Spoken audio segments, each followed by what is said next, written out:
peace must be our goal and our guide.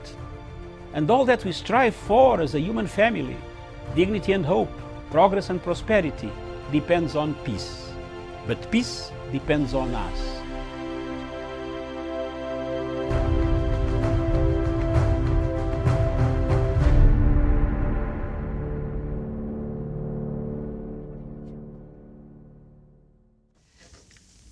Good morning, and thank you again for joining us. This is Diplomatic Leaks, and on today's topic, we are going to look at, we know that America has a new, the other one is still refusing to really concede, and so, but we know that according to the information and the voting that went ahead there in the U.S., Joe Biden, the Democratic presidential candidate, is expected to be the 46th president of the United States, and we know that the United States of America and its relationships to Africa has been quite interesting over the years, I think, depending on which country, and it differs depending on which country, but I know as a whole, Africa has become a very important place where U.S., exerts its foreign policies because of the recent influence that China has been and Russia has been having in the continent. The U.S. have seen a revived interest in the continent of Africa, and so today we shall be looking at, in Joe Biden's presidency, how will this affect Africa? And also we shall look at a few examples like Zimbabwe and of course Kenya here, and see as we progress with this conversation. And despite Trump's administration's announcement in December 2018 of the Africa strategy, a significant gap between the lofty blueprint and the concrete actions needed to turn it into reality still remains. The U.S. interests in the region are being increasingly undermined by China, as I have said there earlier, and also Russia and other powers move to fill the policy spaces left vacant by the United States and other Western nations. Admittedly, attention to what is crucial to African policy, African public, or what is important to us, of course, may not be typically priority in the crafting of the U.S. foreign policy. However, attention to Africa preferences and policy priorities is something now that perhaps we need to look at as a continent and decide, now that we have a new leadership in the U.S. there, how will we, are we going to change and how we deal with it in regards to how the continent was, the relationship we had under President Trump and before there. So moving forward, this is the conversation we're going to have today. And to help me out in this conversation, we'll start with Professor Jared Onyari. Professor, good morning. All right, as Professor gets ready there, we have Daniel Wesonga. Daniel, good morning. Yes, very, very good morning. Miriam Ogutu at our headquarters in Nairobi, and of course our Comrade Mangaza from Zimbabwe, and Abigail Mpambi also joining us from Zimbabwe. All right, and also on top of that, we do have Abigail. Abigail, good morning.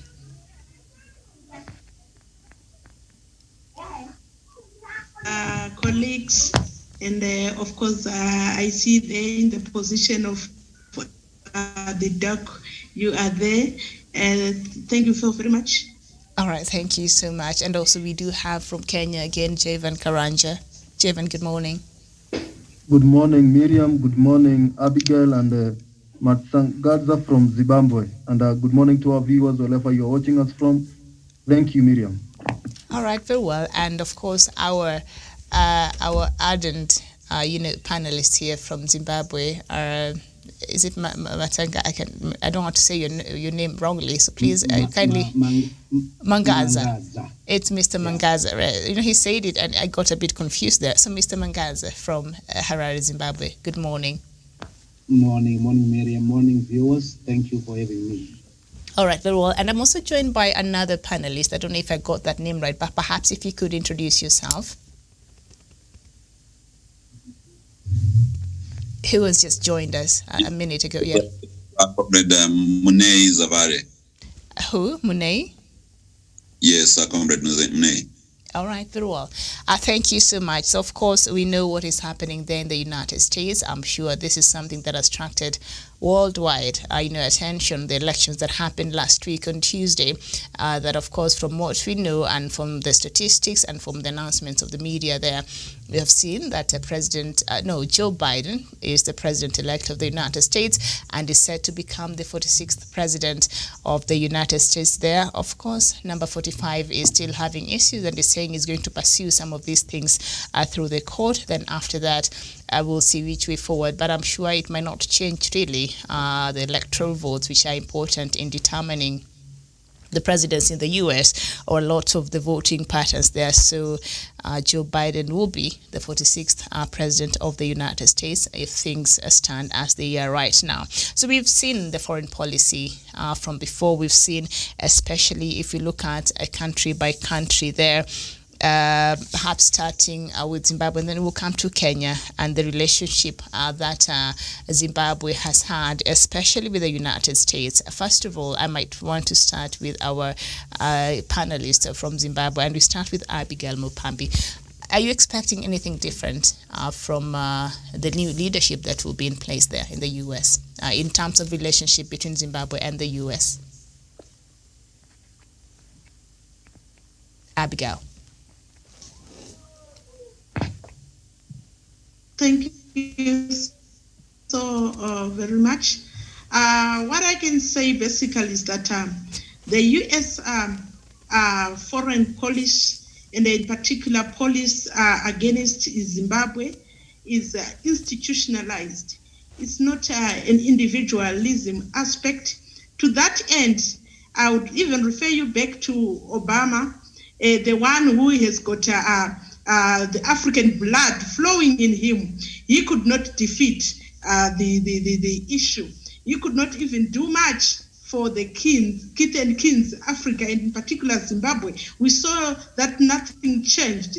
So also for record, the upcoming new president of the US is the sanctions against Zimbabwe.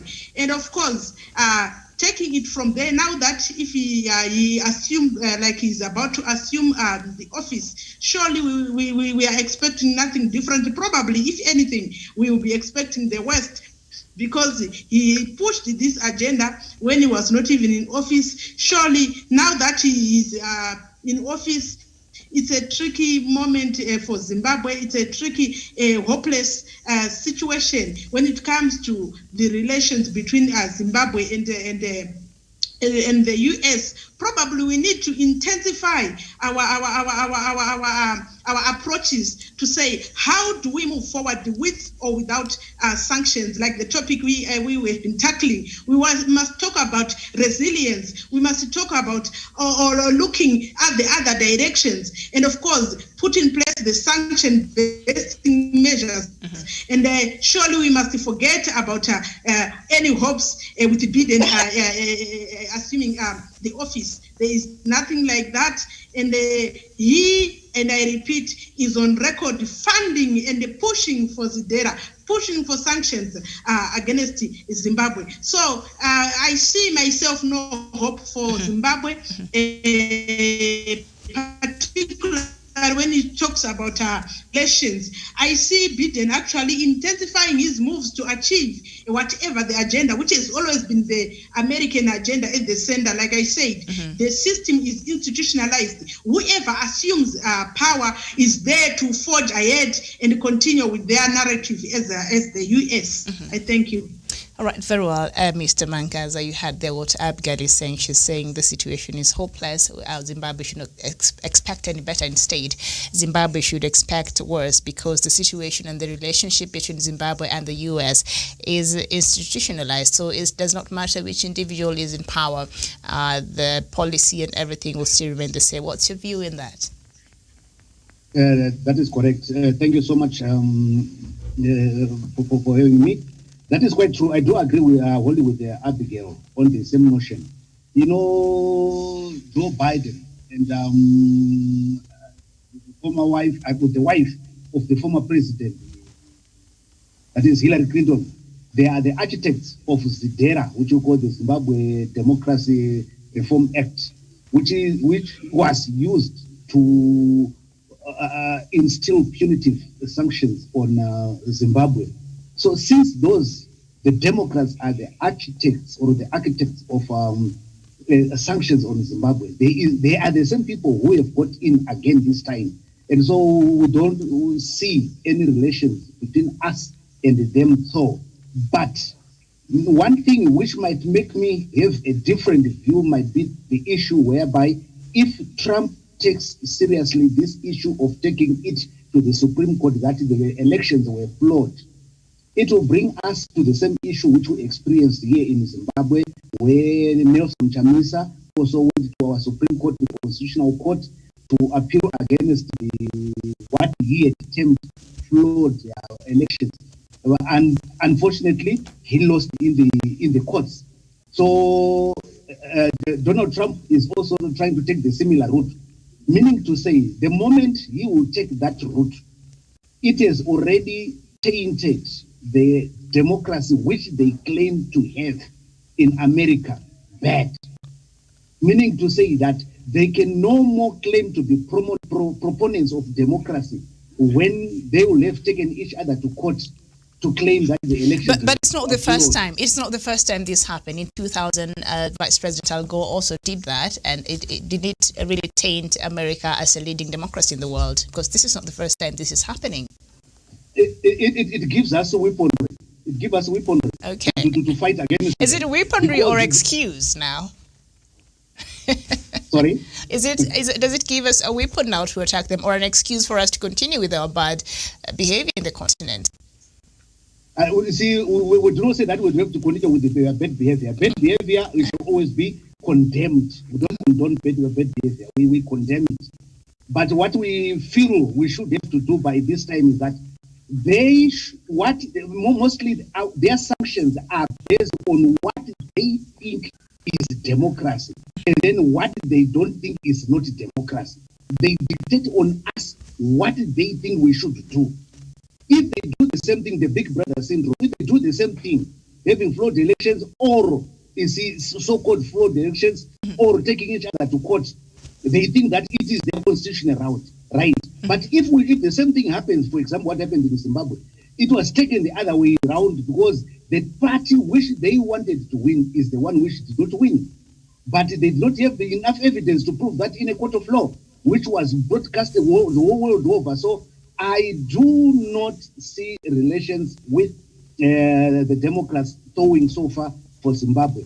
On the other issue of NGOs, under Donald Trump, he was not giving much aid to NGOs, is what the Democrats do. We know NGOs here in Zimbabwe are used as agents of regime change. They are sponsored and they carry out activity to sponsor regime change activities on the ground. So which means these Democrats, we know, I take them with a bad taste because they come to destabilize rather than to build. So they want us to behave their way, not our way. So Mr. Mangaza, yes, despite of Mr. Trump renewing some of the sanctions that were put in place there, of course, with in 2003, he came earlier, I think in March, and he renewed these sanctions that really angered the leadership there of Zimbabwe. But you're saying even despite all of that, Zimbabwe was better off with the administration of Donald Trump, and perhaps it will be worse with the incoming presidency there. So you're saying you're better off with whatever that was happening under the administration of Trump? Yeah, of course, we might use that relatively, that you see, we're better off. But there was no better because the sanctions were still there and there was no relationship after all. They renewed the sanctions. So the only issue we can deal with is what we did discuss, as Abigail had said, that is, we have got to come out with the new strategies on how we can bust these sanctions. Sanctions are there and shall stay for time immemorial, as far as I can see. As long as Zimbabwe we do not play in to the dictates of the Americans, the sanctions shall continue to be there. It is now us as Zimbabweans now to change or to make a paradigm shift from the strategy which we used to have, and then deal with Southern Africa, deal with Central Africa, deal with Africa as a continent, so that at least we deal with the Africans, and then we forget about those guys. When they need us, that is when they will come to us, and then they will come on our conditions rather than us going to them on their conditions. But Mr. Mangaza, that is wishful thinking, because we know the strength of, say, a bloc like EU is because they're together and they're united and they speak as one voice. Unity in Africa, a united Africa has become an idea that has been very elusive. So they use our disunity to advance their interest in the continent, and that has been our biggest downfall. So when a day will come where we can speak as one voice of Africa, then maybe that will make a lot of sense. But right now, yeah, definitely. We unfortunately, as Africans, we have tended to believe that, you see, we rely on aid from the EU as well as the United States. So which means they've taken advantage of that weakness, knowing that we shall always want to get aid from them. And so in order for us to get that aid, we have got to adhere to what they call for. So I think it's a high time, despite the fact that the Africans are divided on that issue, I think it's a high time we have got to rethink, because we do not know which country will be next. Because the Americans and the Europeans, they choose friends for African countries, not that we choose our own friends. That is the challenge. Be a friend of Israel, you become a friend to them because it is their ally. If you become a friend to a country which is not their ally, you become an enemy, and they impose sanctions on you and they tell you what to do so that you'll be able to get aid. So the issue of aid is the one which has destabilized Africa to such an extent that we always go back to them, and with the bended knees, with the begging bowls. I think that system has to stop forthwith, and then start from Africa as it is. We have got the resources, we have got the learned personnel who are able to exploit the resources which we have, and then we value add them, so that at least we will sell to the outside world. They need the resources which are here. That is the truth. All right, very well, Mr. Mangaza. Thank you so much. Important issues there that you have raised.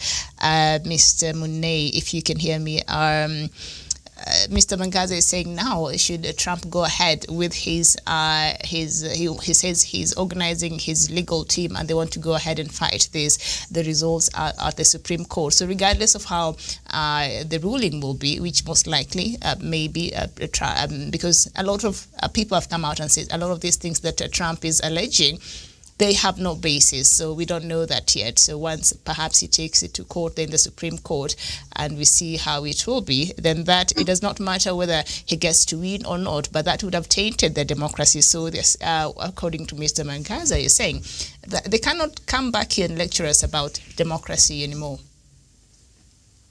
Okay, thank you. Just a quick one. In about 35 minutes' time, I will log off briefly to attend a work meeting, and then I'll get back in the meeting. But let me get on to what we have just said. You see, for me, I've never been a fan of Western democracy. Yeah, maybe the fact of living in the UK for nearly 21 years now and studying through the institutions, including having significant access to how things are done at Westminster and stuff, showed me the hypocrisy of Western democracy. Okay. In this country, at one point, we were led by a prime minister who had 27% of the electorate, those who chose to vote. The rest of us who didn't, we were still governed by that person. That falls far, far short of, the 70 million population of this country. So Western democracy is full of hypocrisy. In any case, there's no one-size-fits-all in Western democracy. In America, you've got 2 terms for presidents. In the United Kingdom, a prime minister can go on for as long as his party still wants him or her to be leader.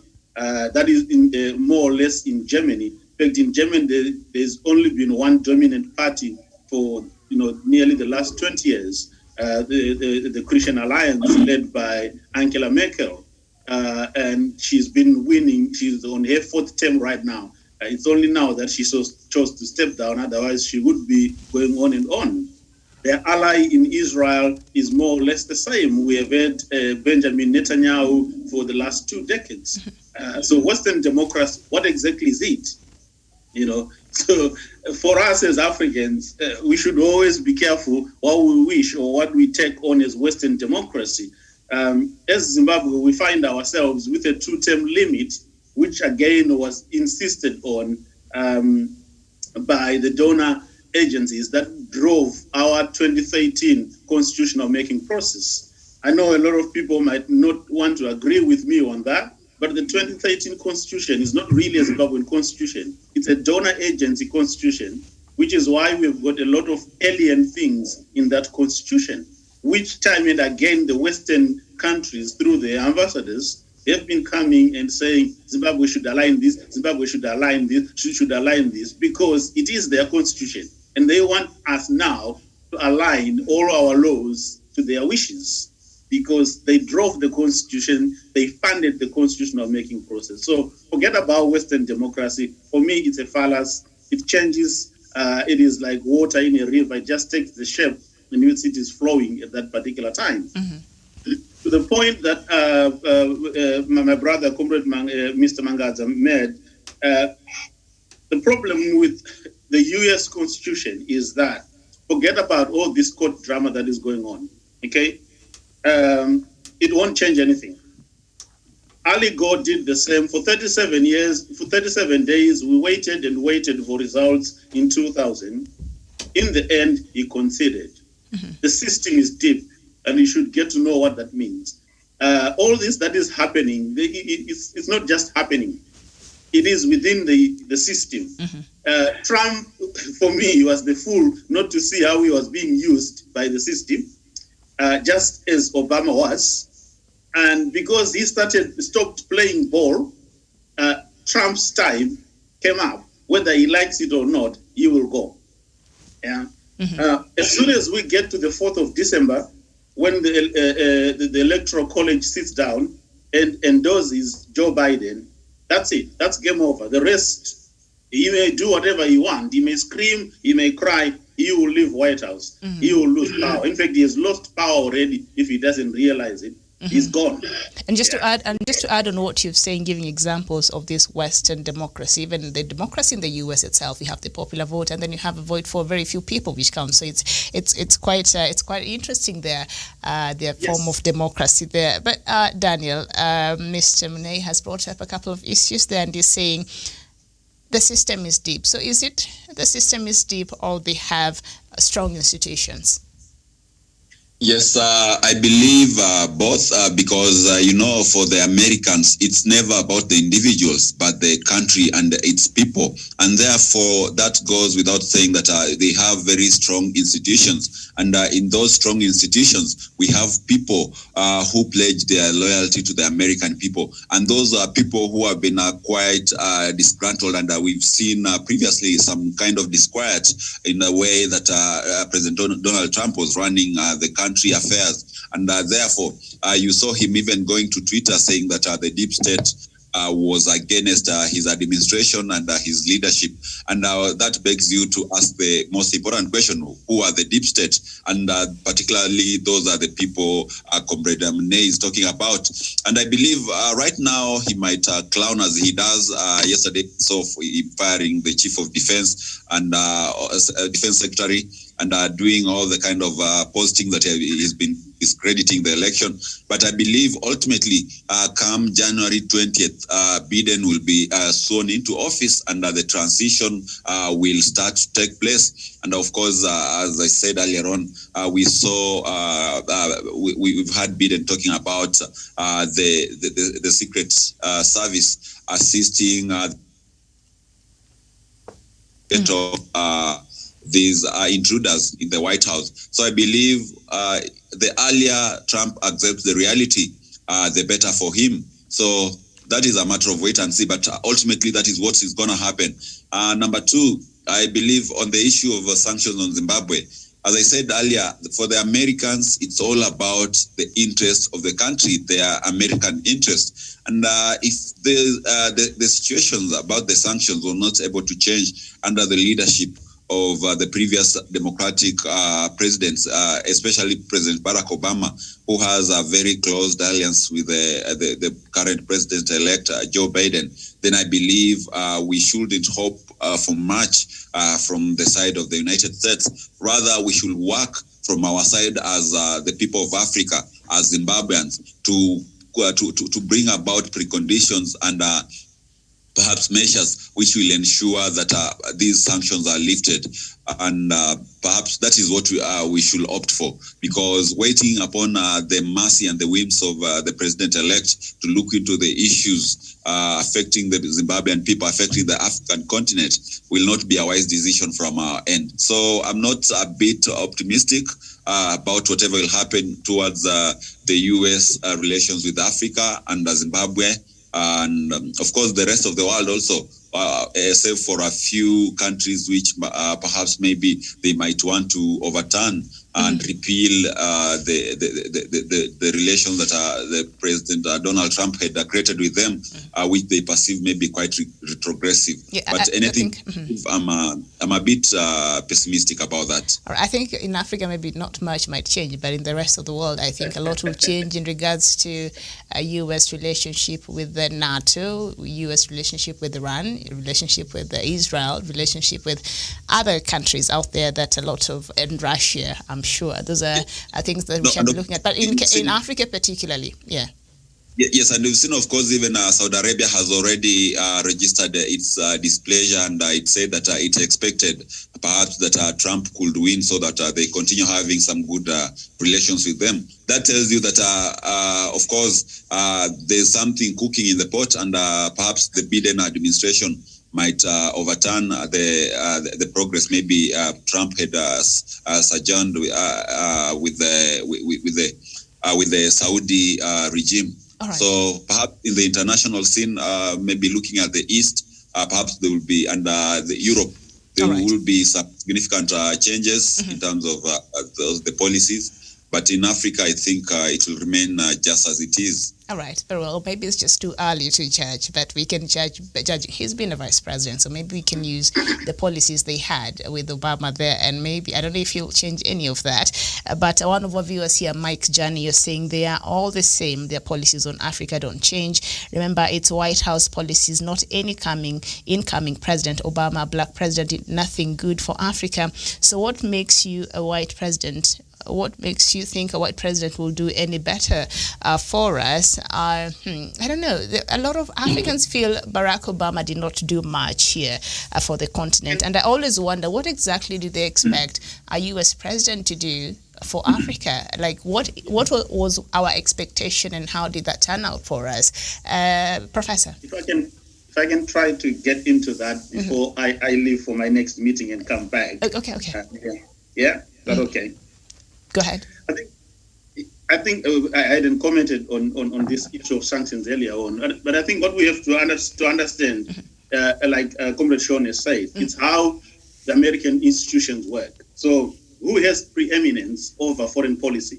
Is it the president or is it the U.S. Congress?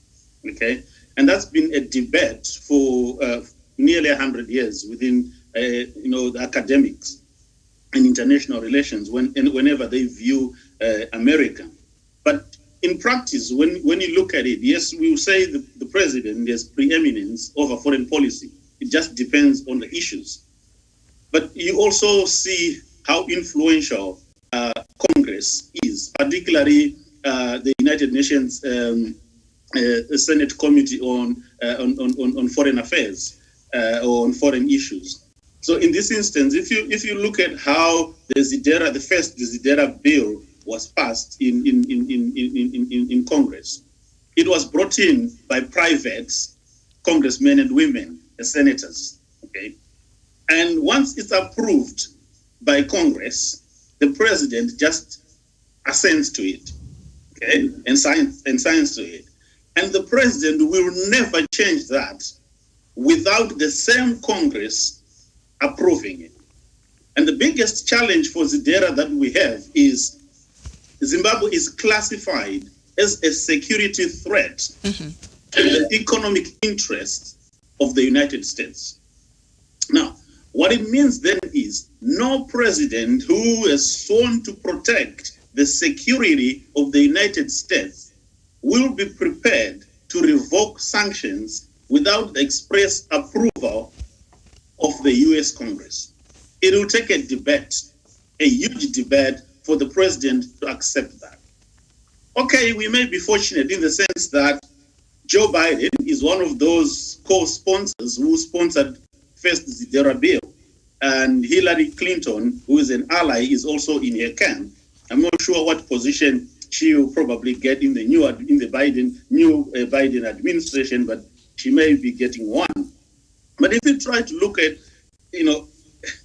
whether Biden is going to change his views towards Zimbabwe that he held in 2001, you also have to see how things have changed. When Zidera was put then, Joe Biden's statement and his co-sponsorship of it was based on Zimbabwe's activities in the DRC. Whereas with Hillary Clinton, when she was co-sponsoring it, it was based on human rights. With Chris Coons, who for now went on the street, is suggesting that might be the next Secretary of State, which will be a nightmare for us. It was based on land. So we are seeing all these things coming in, and with these three actors and other actors, of course, from within us, the likes of Tendai Beat and staff, getting involved as well, the whole of the MDC. So a combination of all these things have got to be addressed before these sanctions are even considered for lifting. Mm-hmm. Now, as you can see already, if you have followed the news a little bit, there is an indicator of how the Joe Biden administration might be going. Something that Mr. Mangadza said earlier on, which is NGOs. Already, Vice President-elect Kamala has indicated in Israel that they are going to start supporting the Palestinians again and giving more funding to NGOs that are supporting the Palestinian cause. Mm-hmm.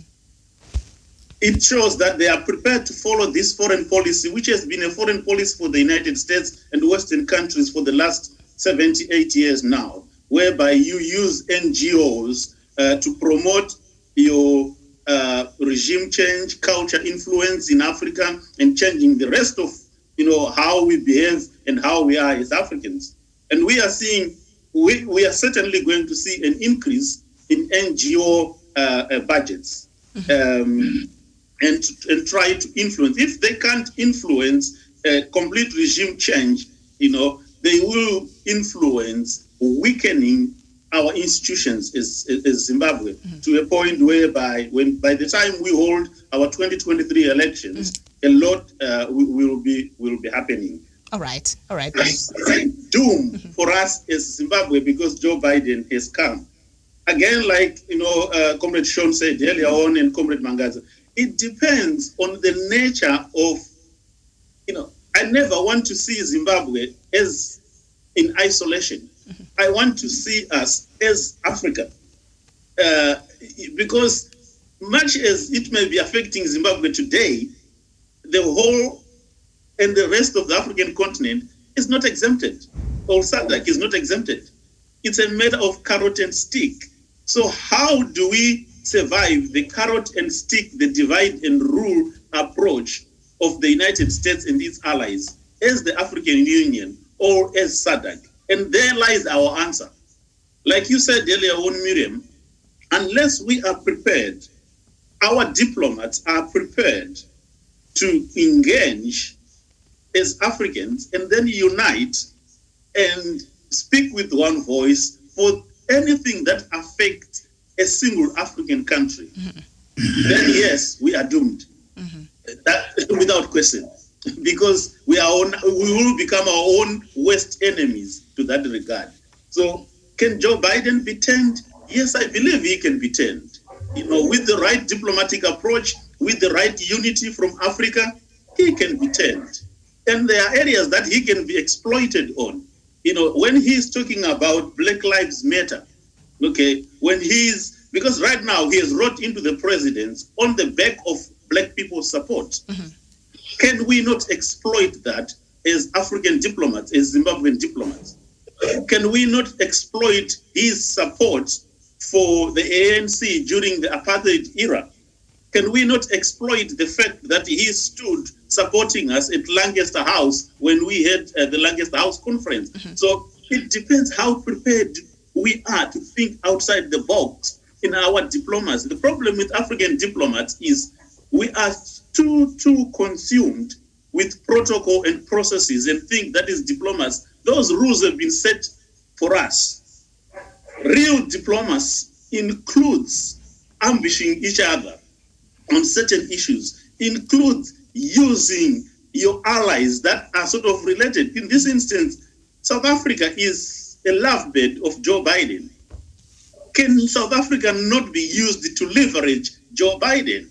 Or to have our diplomats invited where a South African diplomat is meeting Joe Biden and the Zimbabwean issue raised directly with him. So we've got to be creative in our diplomatic engagement rather than this protocol process nonsense that we seem to be obsessed with. That is not working. All right. Thank you so much. Thank you so much, Mr. Munei. Javan. Yeah. Go ahead. Go ahead. You. Creative diplomacy. Thank you very much, Miriam. And I have listened to our panelists from Zimbabwe and Kenya, and I quite agree that we expect nothing much from the Joe Biden administration in matter of calling foreign policy kind of changes, because at the end of the day, these changes are there. They already have set rules and how they govern these nations, and therefore it will be a matter of the institutions like the Congress and other institutions in the Republic of America that will maybe change things, but not the individual capacity of the president-elect. Miriam, something else that we might also be looking up to in this Joe Biden win in Africa and Zimbabwe, and because Zimbabwe is part of Africa, is something that, the Democrat, as the word Democrat means, is a word that comes from democracy. And these are people who are much more concerned with the democracy rights and human rights, but they put less emphasis on the part of the developmental agenda of a nation. Miriam, you'll see more of these NGOs coming to play, because that is what they use to change things and to sell their ideas. Miriam, last weekend I was telling these panelists in Punchline that we'll expect more of these NGO, even social justice groups to come out in their numbers to campaign for their rights. That is something that we expect, something that was not quite vibrant when the administration of Trump was there. Therefore, these are some of things that we may see. And I think in Zimbabwe, this is something that will increase. They already have the NGOs that are used to bring that regime change. I think with this administration, that will accelerate and they will having more to deal with. And I think the best they can do is to advocate. And as the comrade from Zimbabwe is saying, they need to be more of having a new tactic or a new kind of compass diplomacy to get their things done, so that they can have their voice heard and their grievances listened to. But what I expect is more of the fighting of these NGOs that will call for change, that will only call for the people to follow what the United States wants to be followed in Africa, but less emphasis on developmental agenda. And Miriam, they also come as the crusaders of anti-corruption. Therefore, this is something that we might see even the government and officials who are associated with corruption, even being banned from accessing and going to visit the United States of America as a country. Therefore, these are the things that we expect, but nothing much will change to the African continent. In terms of the best that policies. we can do, Africa will be changed by us. We are the only people who can make Africa great by uniting together, making AU vibrant, so that it can champion for our inclusion and the other policies changes, so that we have a continent that is so big that it can have that voice to champion even to our rights in that higher table of UN and other European Congress and unions. All right. So you're saying make Africa great again. We have our own MAGA over here. Professor, what do you think? Should we expect any new relationship between the incoming government there, the 46th president of the United States, Joe Biden? Should we expect anything to change in terms of relationship between the US and Africa, and specifically Zimbabwe? Miriam, thank you for that question, and our fellow panelists. Joe Biden represents hope and hearing. The fact that he's not going to do anything else, Miriam, we are at least going to breathe. So this kind of fear that you are expecting that he is going to do this for African, this and that, Miriam, Africans, we are going to breathe. Someone is going to remove the neck, the need from our neck, so that we don't suffocate to death. Miriam, that one is good. Miriam, there is no doubt we cannot even start to debate the character of Joe Biden. His integrity is unquestionable. Miriam, Joe Biden is very honest. Joe Biden is a decent man. He was a good vice president. He has stood for Africa. He stood very well as a young senator castigating United States policies to apartheid regime in South Africa. He's a good human being. Miriam, I know very well he promised in his mandate, manifesto, what he's going to do. He's going to fight corruption in the United States of America and in around the world. He will have a summit. Miriam, Joe Biden is going to defend against the rising authoritarianism in most of African countries, and is going to advance human rights. Miriam, this is big, this is huge.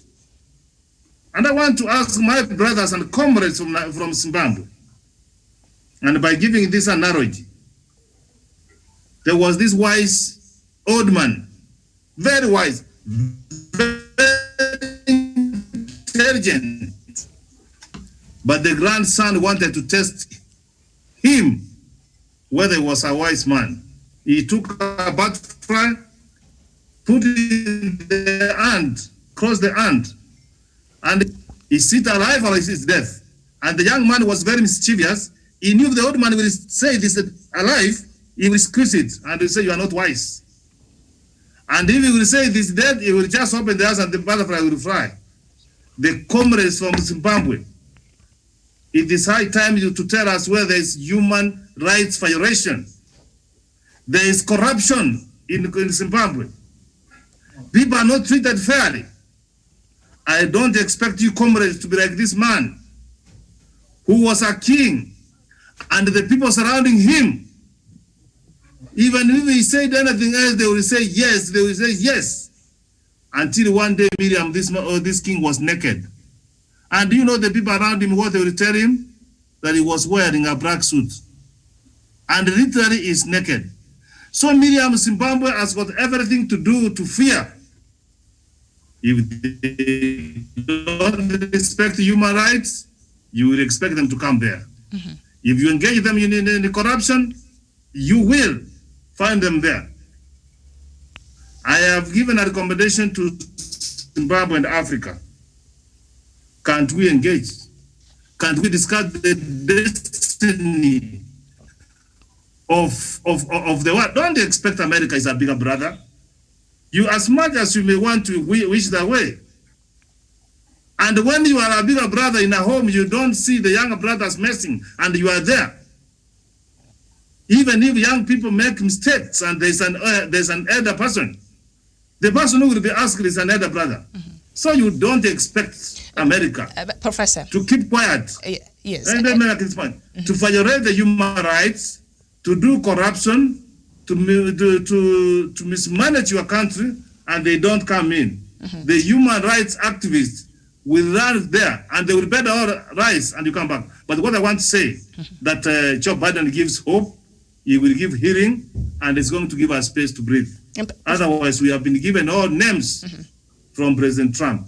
All right. And before you joined, Mr. Maganza there, Professor earlier said that the fact that, President Trump has not really conceded and might take this battle to the Supreme Court there, already whether he wins or loses the case, that has already tainted the democracy. So sort of they have no right to come and talk to us about, what's your position on that?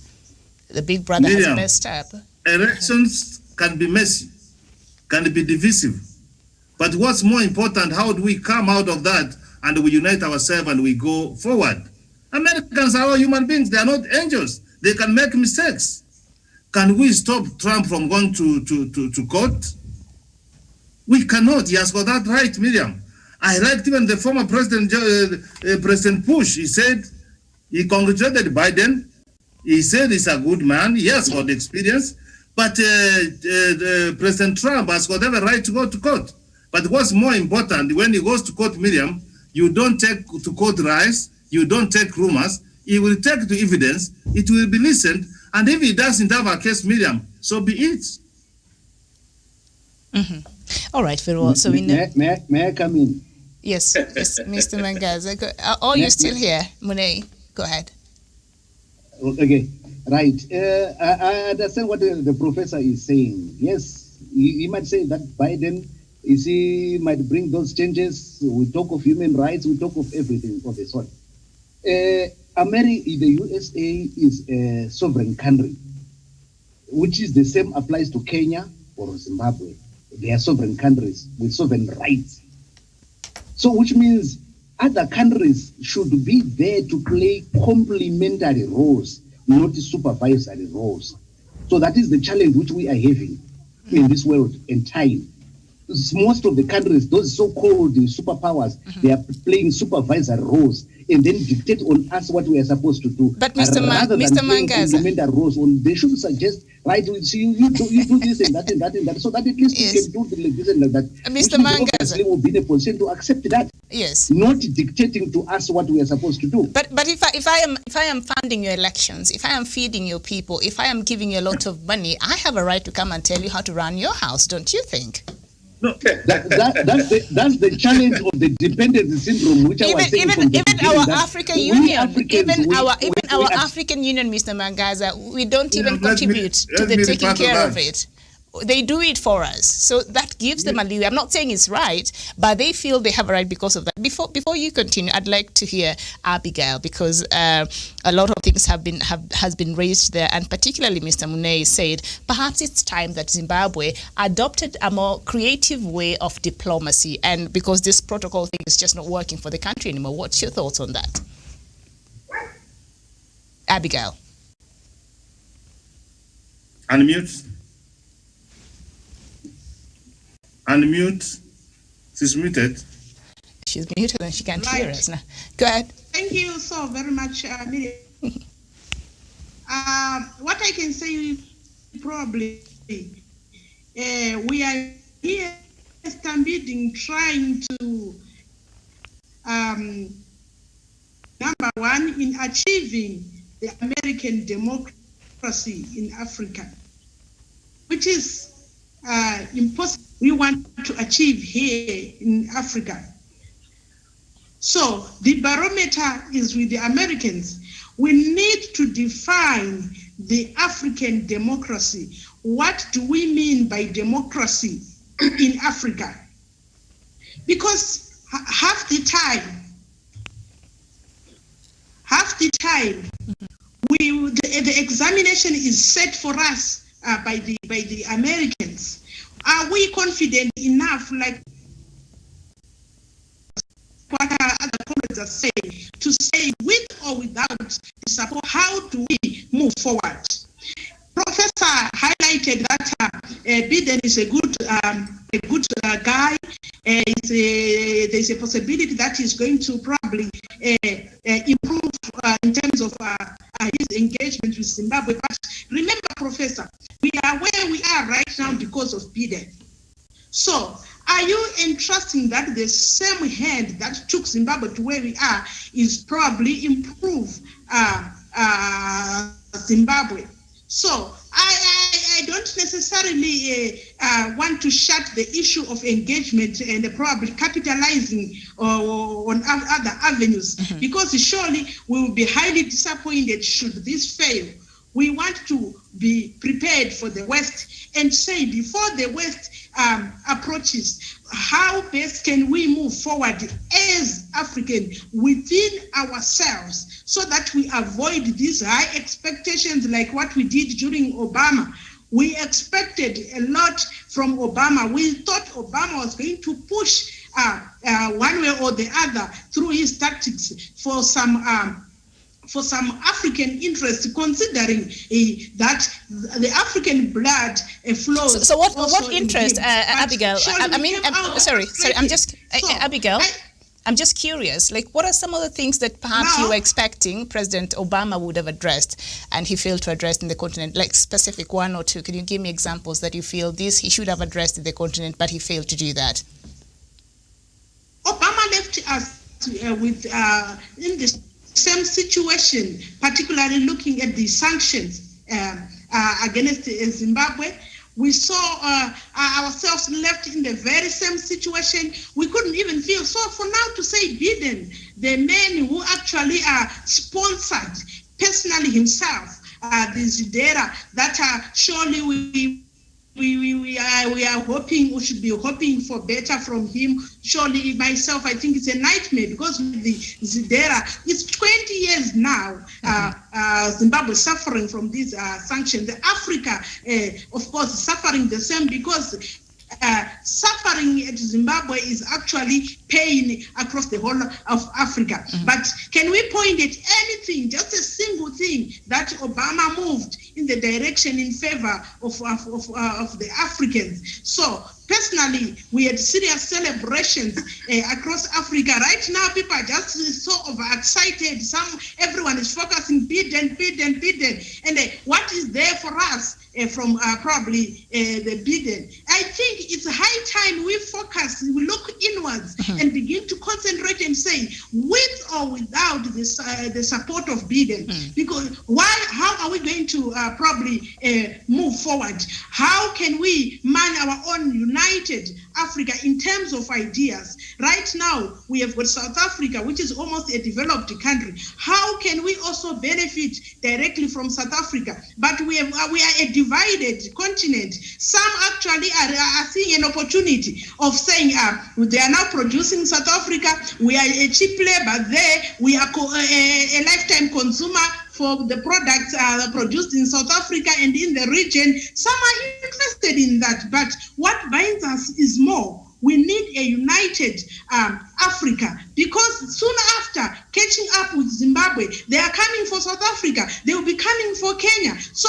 it's high time the African Union become truthful and be able to confront the issues that are affecting us as Africa. And of course, remember, we have a problem of an African Union that is funded by America. You see, so we need to seriously begin to say, is this African Union is still necessary for us? Where can we amend? How can we move forward practically? Because we are all a prey of the Americans right now, chasing the American democracy, trying to pass the American democracy test here in Africa. Let's define the African democracy. What do we mean by Zimbabwean democracy? Because right now, the only answer that you will find a win, a tick from America is when you define Zimbabwean democracy as giving it all to the Americans. Once you give them all they want, you are now a darling of them. You have passed the test for democracy. And is this the democracy that we want? Definitely no. Okay, so but very. I think we need to be move out of all this funny fallacy jargon and zero in and say, what is democracy in Kenyan language, in Shona? What is democracy that we want to see in Swahili? What is the democracy that we want to see in Ndebele, in Xhosa? This is what we want to introspect, so that we know the vision that we are chasing if we say we want democracy as Africans. All right, Abigail, I hear you, and the African in me hears you very loud and clear.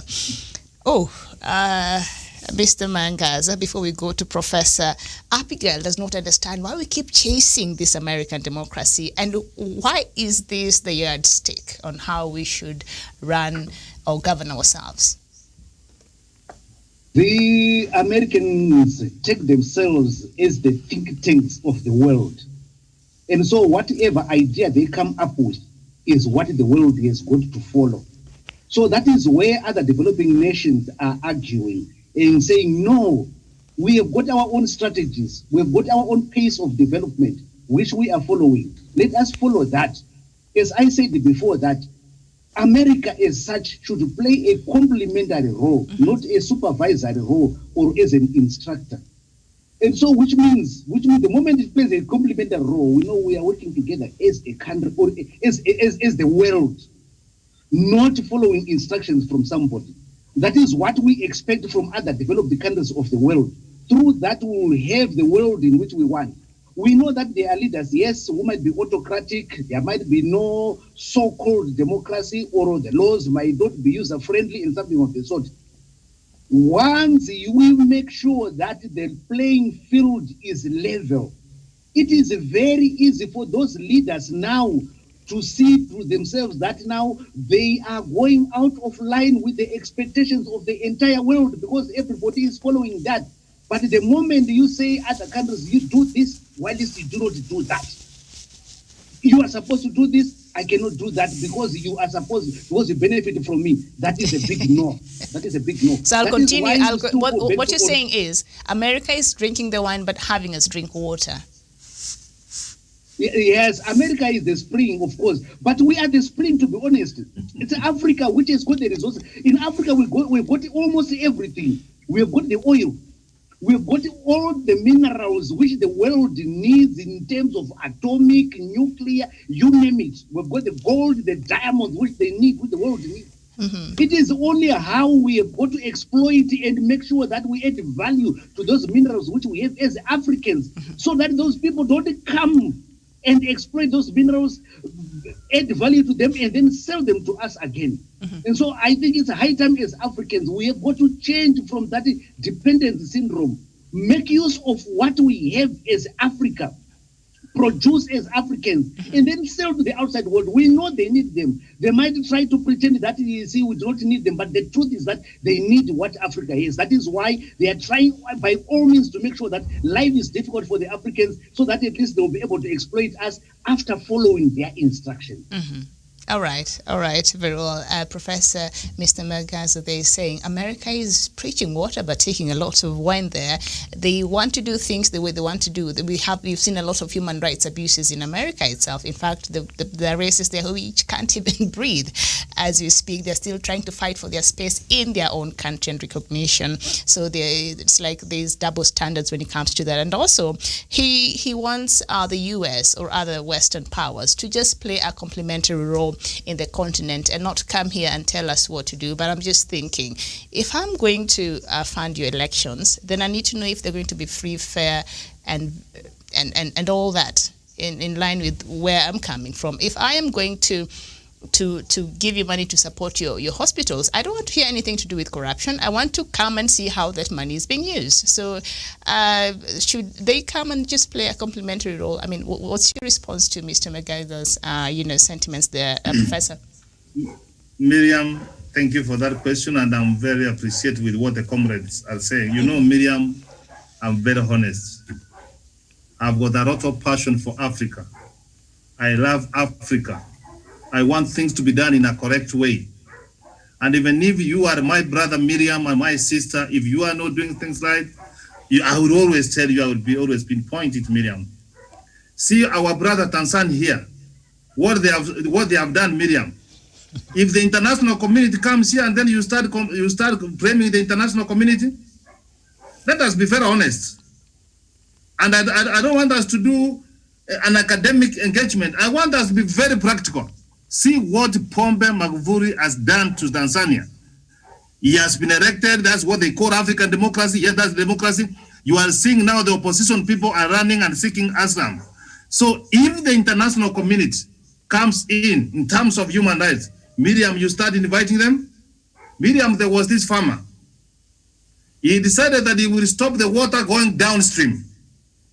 So the animals downstream, they missed water. And they said, what has happened? And you know, a snake can smell water even up to 20 kilometers. So they started following what has happened with the water.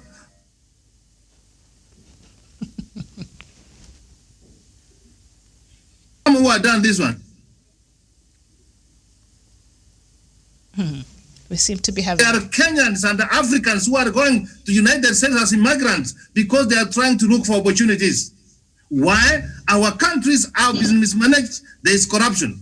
Miriam, day and night, our young people are crossing from the Mediterranean Sea, going to Europe for greener pastures. Miriam, unless we do things right, the America have got every right to intervene. They will not come to Miriam. We have talked about, we have got precious minerals, we have got natural stuff. Miriam, how has it benefited the people of Africa? How has it benefited the people of Africa? The precious minerals in the Democratic Republic of Congo, how has it benefited? It is a few readers, Miriam. It is until the way Miriam talks about, Abigail talks about, we define the African democracy. We start doing things right. We start exploiting the natural resources for the continent of Africa for the good people. Miriam, you cannot don't take your children to school. They cannot go to hospital. You cannot build an infrastructure, and then you say, we are a sovereign state. No, Miriam, African leaders, I have said we move forward, and I have no doubt. I liked what Miriam said. Emerson is a good president. I've looked for him. He has got experience. He's a freedom fighter. He's a statesman. He has called for an engagement. So what I'm trying to say now, Miriam, I belong to the club of saying that sanction must be lifted for Zimbabwe. So Miriam, there's no way they will never be engaging and shouting at each other. It is time for engagement. And I've said, Miriam, I cannot judge you using the present. I cannot talk about the future, but I can say who you have been. And I have said, Joe Biden, as a young senator, he could stand and stand for African people. And even the Secretary of State can say, I don't expect a senator of United States of America to speak like that. He said, I'm ashamed. Miriam, we can use you. We can use. And that is what Munei was suggesting there. Creative to predict on what you want to. Let us give him hope. Miriam, the fact that he has not done anything for Africa. Miriam, my comrades, you take the nonsense that we are being abused, that the Africa is shit off. You take that. The fact that he has given us space to breathe. Let us do things right, and then we can move forward.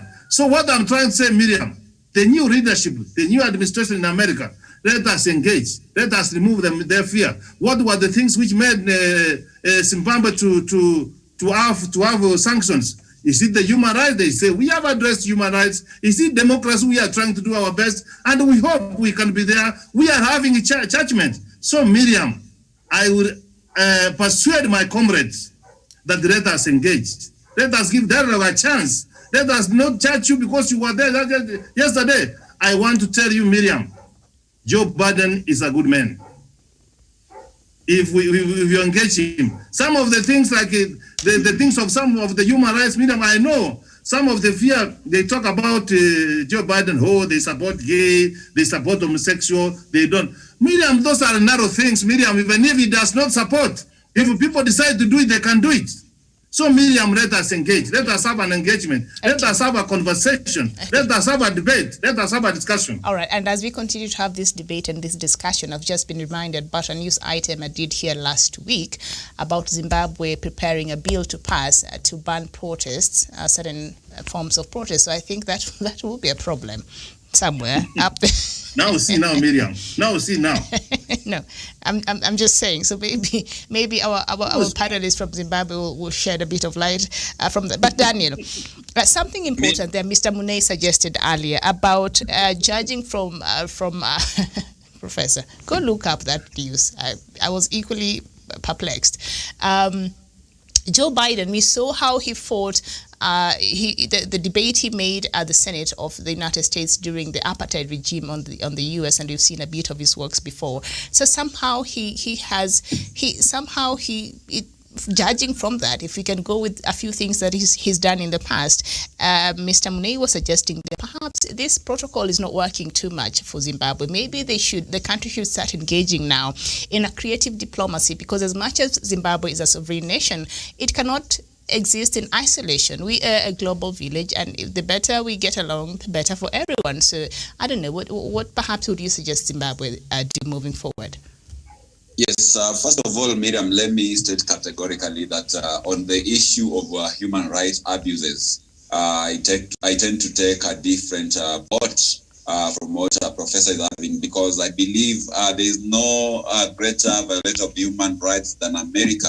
When you look at what the American army has done in Afghanistan, in Iraq, and other parts of the Middle East, is quite deplorable. When you look the other time when we are having the demonstrations against racial discrimination, when George Floyd died, the Home Guard was deployed into the streets to really harass the people. We've had so many cases where the police have killed innocent people in America, and that has gone without any mention, without any serious action being taken by the American government. And therefore, a saying goes that let those who call for justice do so with a clean pair of hands. And also on the matter of sanctions against Zimbabwe, you remember when the late Comrade Robert Mugabe was quite close to the West, and he was doing everything as they want, and by that time he never asked them about this land that they had taken from the Zimbabwean people. He was knighted by the Queen of England, and he was such a celebrated darling of the people of the West and America, in that they held him as one of the integral leaders of Africa. But once he started a discussion of bringing back the land to the people of Zimbabwe, which rightfully belonged to them, we started having issues.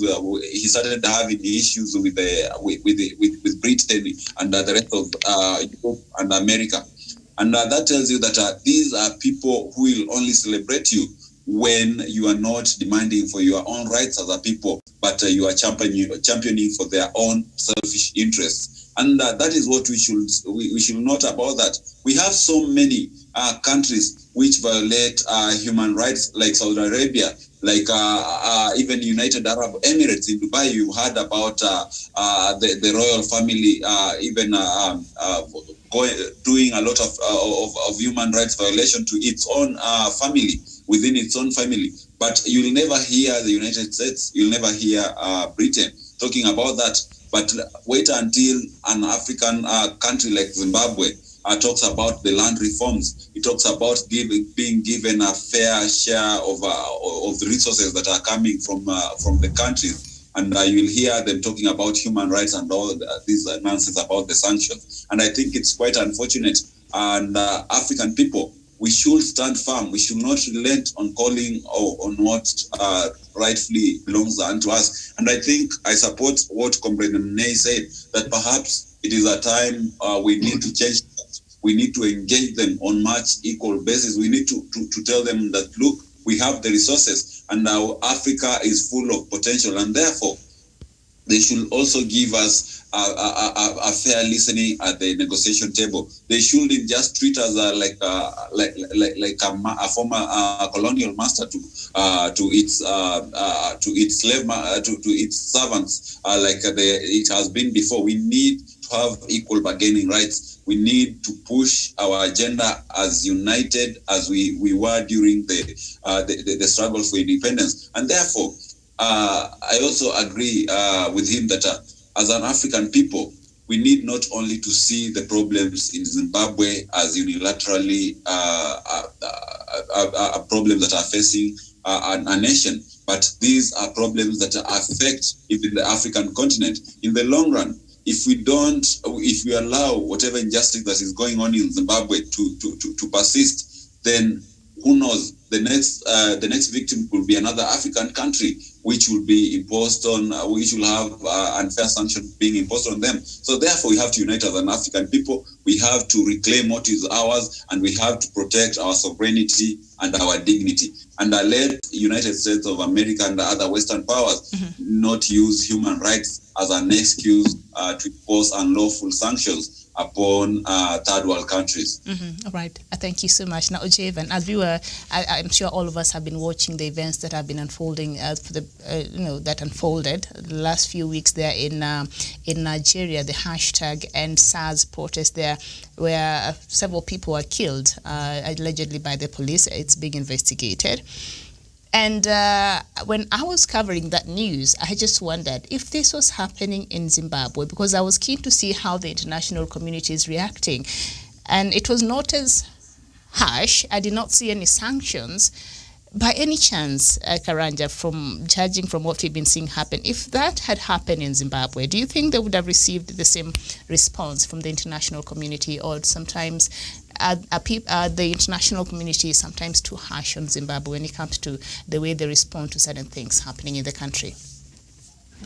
Yeah, thank you, Miriam. And first of all, we must agree that when you disagree with the person who is feeding you or the person who is giving you aid, then the best they do, they give you some restrictions, they give you some orders that will ban you from doing some things that are contrary to what they believe in. Then that is exactly what the Americans are doing in the Zimbabwe, because these economic sanctions, they are not good at all. These are things that affect their kind of growth, developmental growth, infrastructural growth, and even in terms of political and social justices. Therefore, this is something that are not good. And if they be lifted in future, that is our hope, because at the end of the day, if one part of our body is ailing, the whole body is in pain. And if one country in Africa is suffering, then the whole Africa is not well.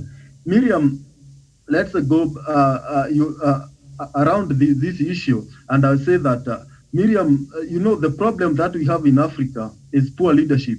That is why the European nation, they are able to exploit us. Because, Miriam, if we had good leadership in our African continent, we could not be relying on this aid. We could not having that dependent syndrome to receive donations from this country, because we could be self-reliant. But to the point that we cannot do that, that is why we are exploited. Therefore, unless we change the way we do things, these things will remain there. Miriam, in Nigeria, you cannot expect to have such kind of sanctions, because we know Nigeria is a friend to the United States. They follow what the United States. When you go there, these NGOs are rampant. They are there. Therefore, you cannot expect them to do what they did to Zimbabwe, because to somehow Nigerians, they bed towards what the policies and what the United States supports.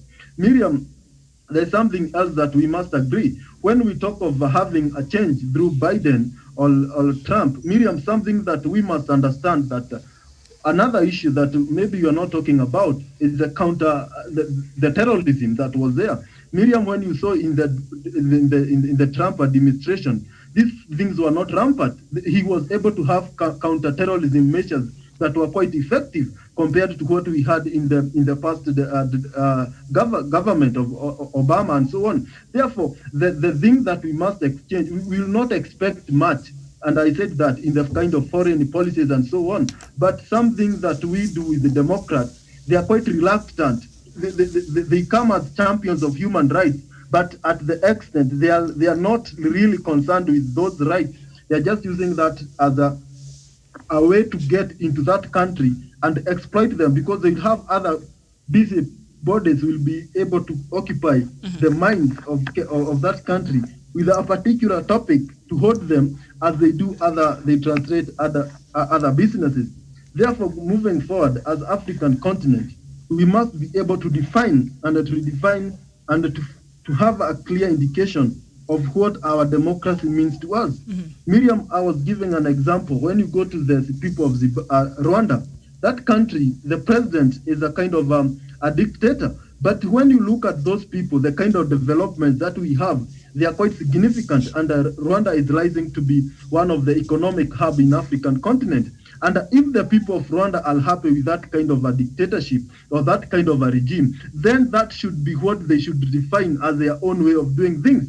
Miriam, when we go to a country like Tanzania, when they had that socialist agenda of Ujamaa policy, then if that is what works for them, they should be left to concentrate on that and to make it better. And when you come to Kenya, where we have those divergent views are accepted, and we can go on protest and do all manner of things, then that should be our democracy. But it should not be forced to us by a foreign party that have been the part of the mess that you are going through. Miriam, you cannot mess on something, then you expect them to bring the remedy. The remedy will come from a third party that is neutral to that matter. And that is my take on that issue. We will not expect the people of Zimbabwe to receive kind of a treatment to go to heal from the United States, who have been the mess on their country. Therefore, they need to change their tactic. We are not saying them to decamp or to disagree, but what they can do is to change their tactic and have a new kind of approach where they can talk and engage and now find a landing, a soft landing on both ends, agreeing so that they settle these things once and for all. But Miriam, Africa will be great when we will be self-reliant, when we will not be able to depend on aid. Miriam, something else, in the early 2000s, Africa and even in Kenya, we are receiving a lot of aid from the US aid. But when we had a new administration and those aid stopped, the government now started focusing on food security measures that will ensure that we have sustainable food production in our country. Therefore, that is a clear indication that Africa can be able to be self-reliant. It's only that we have depended on these issues to a point that we forgot that we had the powers and the capability to move on and achieve greatness but did we really stop and focus because we stopped receiving as much aid as we used to from the US, or we just turned our face to the east because now we're very friendly with China?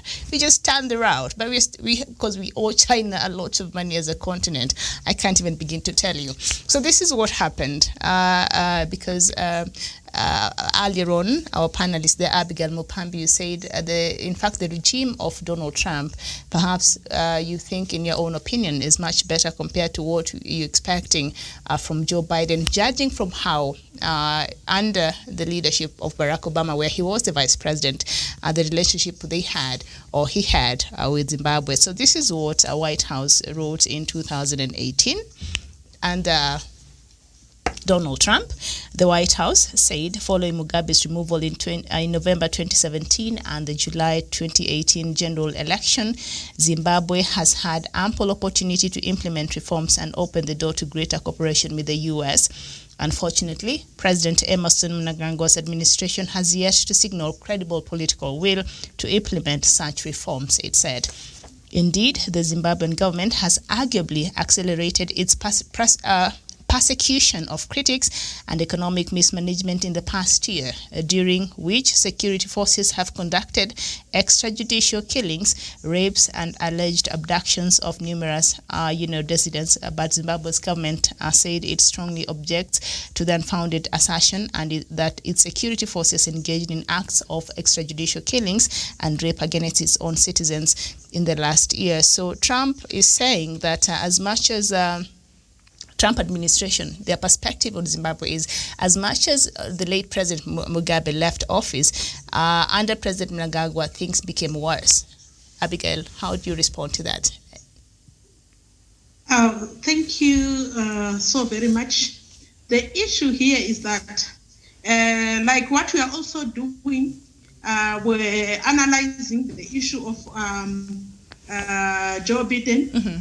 They also said and expected also that their intentions in the new administration was going to be probably fulfilled. Mm-hmm. So they first realized that in this very administration, everything is being done, but there is no reversal of the land reform.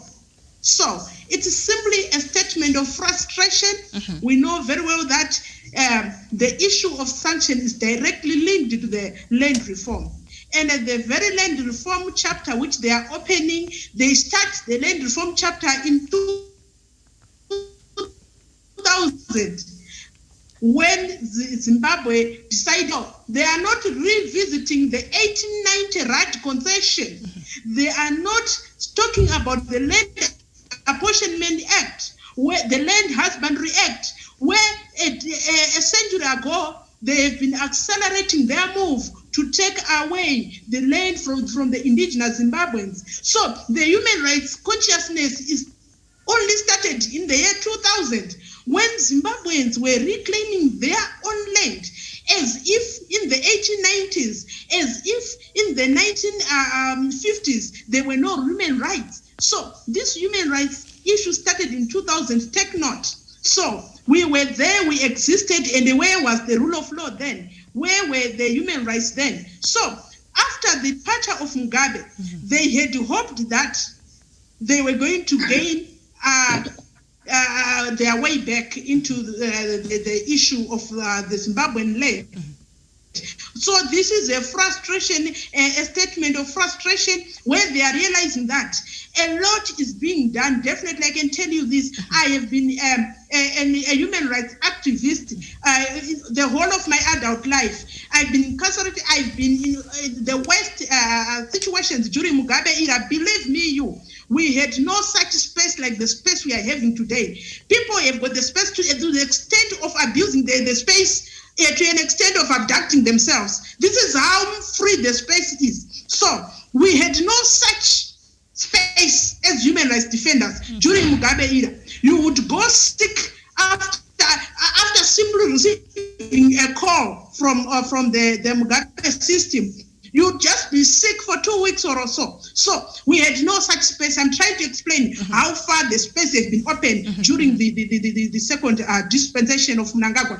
Fine, we have got issues that we need to solve as Zimbabweans. We need to commit to issues of human rights. We need to commit to issues of corruption, just like any other African country. So we are not denying that, Professor. We are saying yes, we need to look to issue of financial illicit, issues of corruption. But definitely, America is not our supervisor. Definitely, we don't need the American barometer. We want the African democrats to define what is that which we want as African. We don't need America as the supervisor. That's a fact there. And of course, in this dispensation, as human rights activists, as human rights defenders, I can ascertain this. We had no such space of speaking even to you on Zoom like this. It was something else during the Mugabe era. Personally, I have been in hiding so many times during the Mugabe era and my colleagues. But today, we have got the freedom until we can even abduct ourselves. It's that far,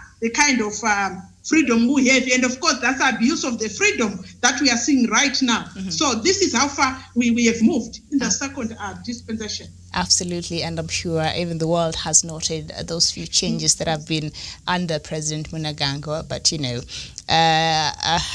Mangaza, Abigail is saying that, in fact, there's too much space that some people don't even know what to do with it. They're now abducting themselves. And let me just read you something here. After, of course, Morgan Tsvangirai, Mugabe's rival and leader of the Movement for Democratic Change, became Prime Minister of Zimbabwe under the power-sharing agreement, the Barack Obama administration extended its congratulations to Tsvangirai, not President Mugabe, but said that the U.S. will wait for evidence of Mugabe's cooperation with the MDC before it will consider lifting its sanctions. In early March 2009, Obama proclaimed that the U.S. sanctions will be protracted provisionally for another year because Zimbabwe's political crisis is yet to be resolved. He explained in a statement to a Congress, and of course, Prime Minister Morgan Tsvangirai met with President Obama on June 12th in 2009 at the White House. So are we likely to see a more closer relationship between the new administration and the opposition and perhaps the protest leaders there in Zimbabwe? Mr. Mangaza. Thank you for that question. It's quite interesting. There has always been that amicable relationship which President Mnangagwa has called for, that the opposition has got to come to the table through what we call pollard, political actors dialogue. And then they sit down and discuss. But unfortunately, Chamisa refused to go and join that one, you see, citing that he was the winner, despite the fact that he had lost the case in the Constitutional Court, which is our highest court in Zimbabwe. And so the other thing is that, as we were saying, that you're talking of the democratic space or freedoms, which people think that they are abused by the Zimbabwe government or by the Mnangagwa government. And as Abigail rightfully said, that there are people who are abusing those rights. So you find out where there are some NGOs who sponsor those people who self-abduct themselves. They are paid so that they tarnish the image of the country, so that it will be taken as if our country is abusing the rights of humans. The other issue is that in the United States of America, they have got what they call the Logan Act. The Logan Act says that no American is permitted to go into any country and speak bad about it, either to any government or to any public official. And so in Zimbabwe, they are doing the same thing, because we've been finding out that there are Zimbabweans who leave Zimbabwe, go to the British government, go to the American government or any other government, and then start saying bad things about Zimbabwe. And then Zimbabwe said, no, we should control what people have got to say, because it is the responsibility of the Department of Foreign Affairs for any matters which concern any diplomatic relations. And so we are to enact what we call the Patriot Act. It is not that it is going to infringe on the human rights of the people. No, it is about those individuals, those Zimbabweans who live on the basis that they want to go and tarnish Zimbabwe's image when they go and talk to other countries. And then that is a report will be affecting the diplomatic relations between Zimbabwe and that country which they will have gone to report it to. So it is trying to correct some of the loopholes which people were using in our system when they were enjoying the new rights which they come to enjoy under the new Mnangagwa dispensation. All right, well, I see Mr. Mune, you're back. Yes, I am back. All right. So I'm sure you've been listening. So how can you respond to a few issues that have been what Abigail said and what Mr. Maganza has said, and the previous panelists? Okay, that's good. Thank you. I think there's something that is interesting, which the United Kingdom Ambassador Catriona Lane said with the new dispensation. And it took a lot of people, I mean, as honest as she can be, in those kind of cycles, which is Zimbabweans are now enjoying more freedoms than they've ever had. But most importantly, nothing that we can enjoy in the Western world. Yeah, I don't know how people missed what she meant by that. There are things that people are getting away with in Zimbabwe that I would never get away with living in the United Kingdom. Okay, it's that simple. I would never get away with all these funny self-abductions. I will be dealt with severely. Okay, no British citizen would get away with being a national security threat to their country. Okay, you would go. In fact, one of the most diabolical laws that is in this country are terrorism laws, the Terrorism Act. When it was introduced by Tony Blair, it gave so much power and authority to police and all the national security agencies that deal with terrorism, that having a thing as simple as a knife in my car, police can charge me under the Terrorism Act if they so choose. Okay, so we got to understand that we are having a lot of freedoms and getting away with things that we would not get away with in any side of the world, in Zimbabwe. But there's something that that has been said earlier on as regards to human rights. Now, this is one of the challenges that we have as Africans. Okay, number one, we neglect our history and understanding what it means and how things have happened over the years. We just live in the how and get excited in the how and the now. The Black Lives Matter has got nothing to do with Africa. It has got nothing to do with how we are perceived by any American administration or any Western administration for that matter. Africa was colonized for its resources to be exploited for the interest and benefit of Western countries. Nothing has changed since then. Okay, since the Portuguese first arrived in Zimbabwe in 1685, seeking fortune and stuff, nothing has changed. It is about resources, human resources, natural resources. Those are still there. They feed the Western country. They feed the Western luxuries and pleasures. So we remain there for exploitation for as long as we think Africa or the Western world owes us a life. Then we will always be doomed. We get excited by things that have got nothing to do with us, by crumbs that are dropped on our table, on our floor to eat, and not actually the right to sit on the table. I'm reminded of Steve Biko saying this statement: what I'm fighting for is not to receive crumbs, but for my right to sit on the table. If I want to use my hands to eat as an African, as long as I'm sitting on the table. If I want to use a fork and knife, that's still fine. So we are fighting for a right to trade equally on the world trade market. We are fighting for a right to chart our own course, our own lives. Democracy is a mirage. Like I said earlier on, if you look at democracy, how it is practiced in America, how it is practiced in the United Kingdom, how it is practiced in Germany, how it is done in the Netherlands, how it is done in Australia, how it is done in Israel. It's all different. Now, I also ask a question that I often ask with colleagues and students and staff is, what is the objective of democracy? Who has bewitched us to believe that through democracy we will have development, we will have prosperity?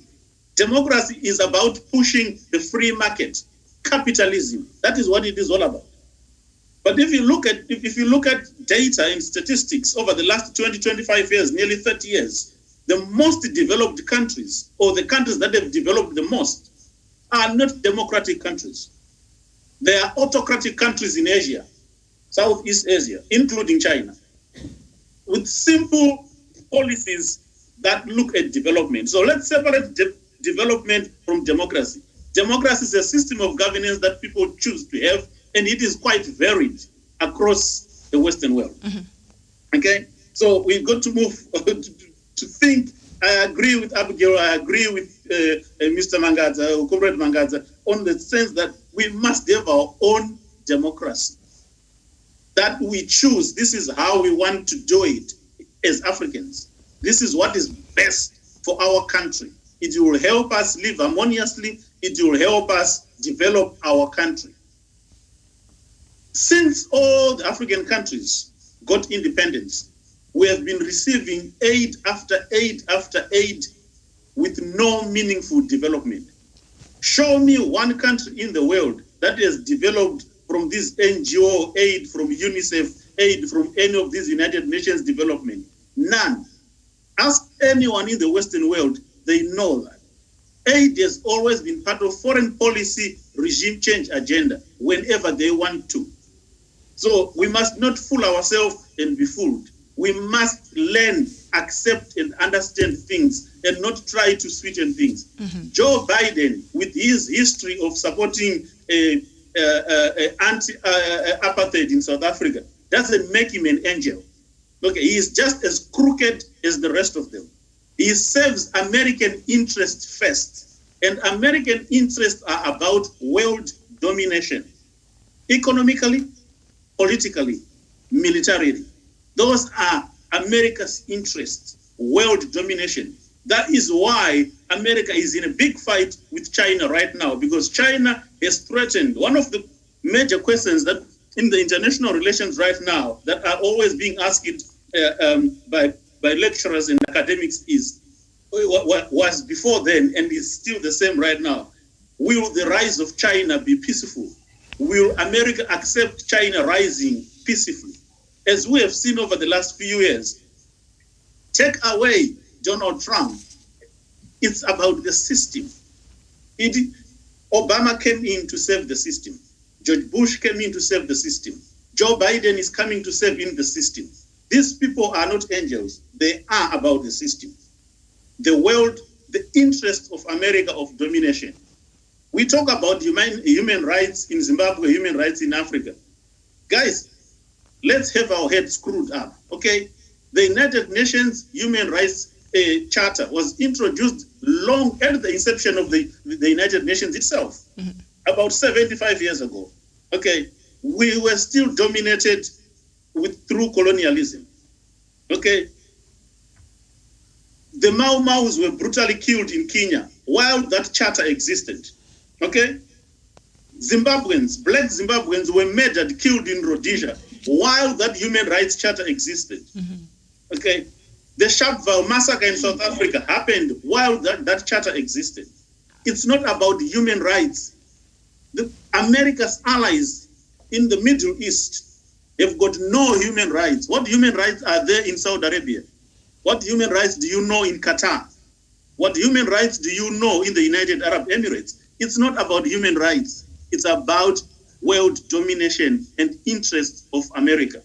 So let's not fool ourselves when we have been given these academic credentials by the Western world, whether we are called doctorates in PhD, professors in that, and think, okay, we have arrived. We haven't. We are still dominated big time. And it is up for us to unshackle ourselves from Western interests, which are economic, which are political, which are militarily. We can have our own issues. Corruption is not an exclusive venture of Africans. Okay, right now in the UK, as we are speaking, Matt Hancock, the Secretary of State for Health, has been dishing these contracts to cronies, friends, families, and they've made millions during this COVID-19 pandemic. And there are serious issues. Even in the United States itself, there are serious issues. Everyone is being told we are in a crisis, we are in a disaster. Forget about tendering process and stuff. Let's just do it, whatever company. Companies are mushrooming overnight to receive tenders in millions.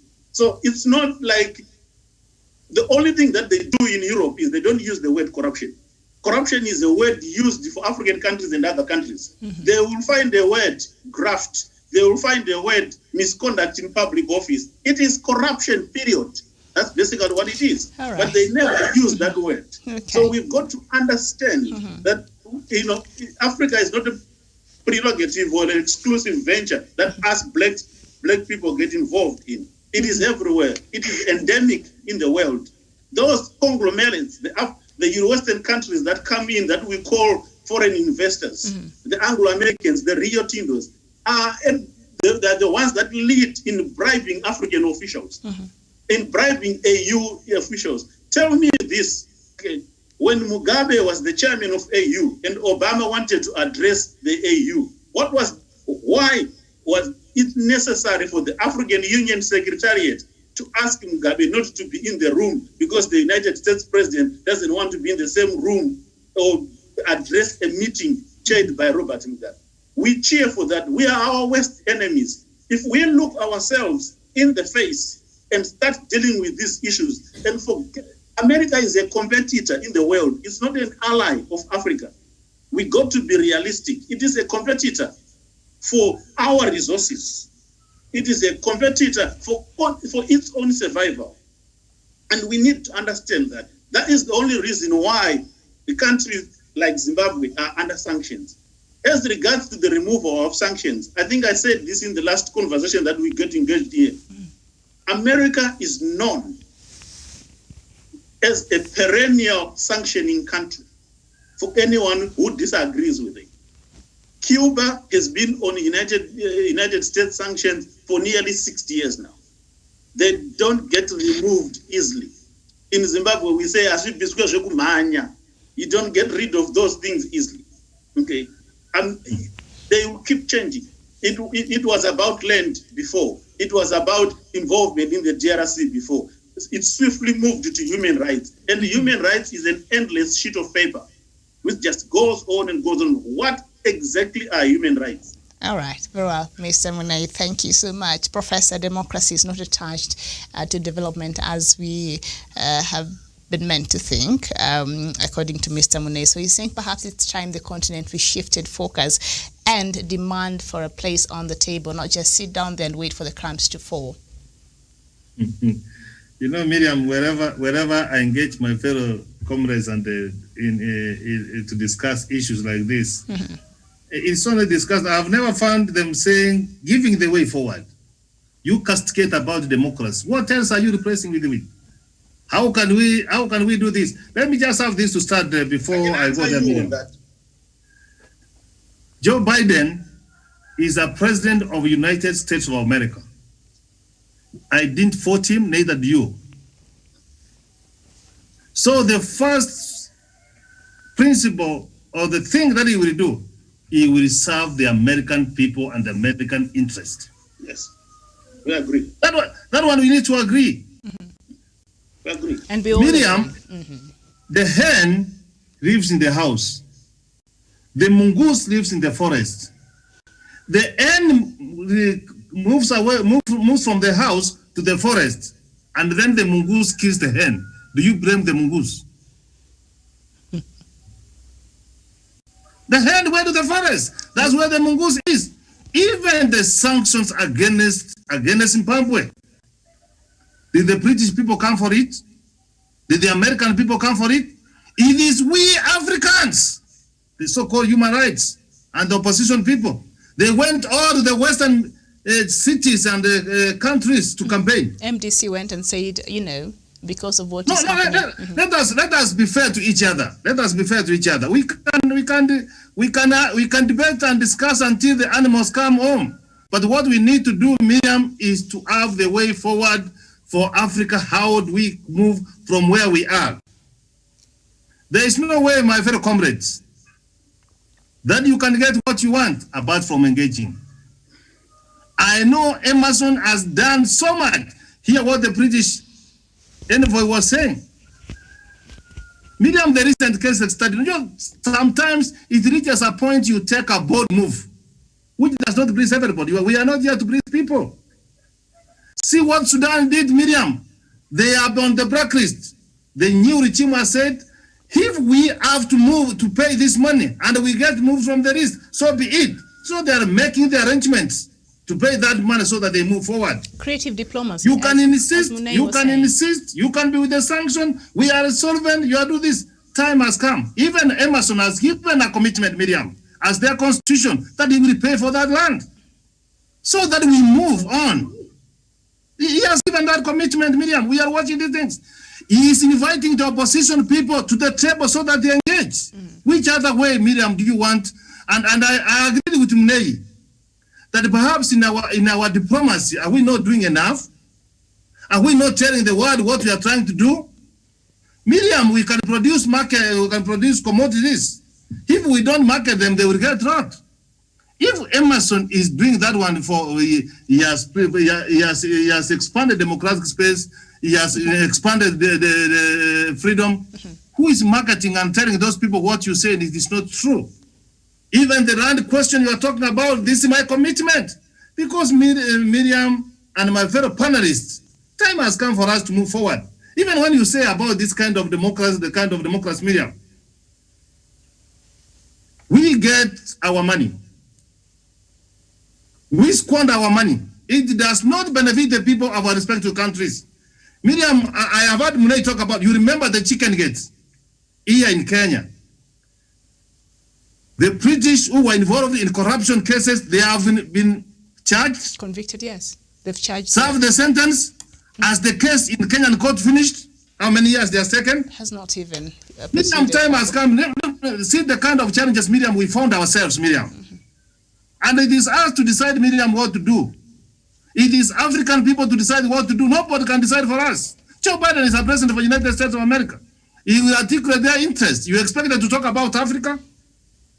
The point I'm putting here, Miriam, we have challenges between our prime minister and the deputy and the president, Miriam. Nobody told them to come together. They shook hands, Miriam. They identified the points which are dividing us, Miriam. We are engaging. Miriam, from 2018, 9th March up to now, have you ever had serious demonstration in this country? We are trying to see how we can build our country.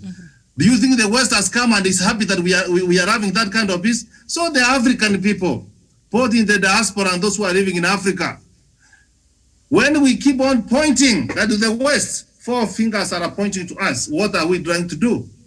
Even the democrats, we are trying to say that those autocratic, they are doing what? Even our own democrats that we practice, Miriam, how do we elect our leaders? Do I compete with you, you tie my hands and then you tell me that let us very beautiful? So what I'm trying to say, my comrades here is, let us find on a way that we can engage. Jared will never be Zimbabwe. I would only wish you well.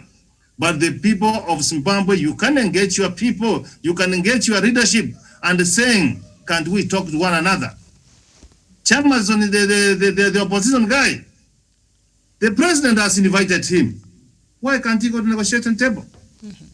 And these people, and what Munea said, you have never had a British person or an American coming to Africa to abuse this country. But African, because of poverty and whoever bewitched us, you can go outside there, you castigate your country so long as you are eating. Time is up for the African leaders. Time is up. For African people. Yes. To have a conversation. And to have an engagement. We have to refocus ourselves. Miriam, we have to engineer. We have to reconstruct and build Africa. And we must have a strategy. You know, we can't keep on talking year 1, year 2. And Miriam, the only people who can change countries, and as much as we say, are those who are in authority.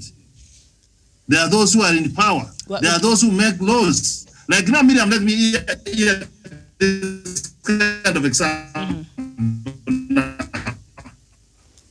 You have told me that if you don't demonstrate, you don't do what?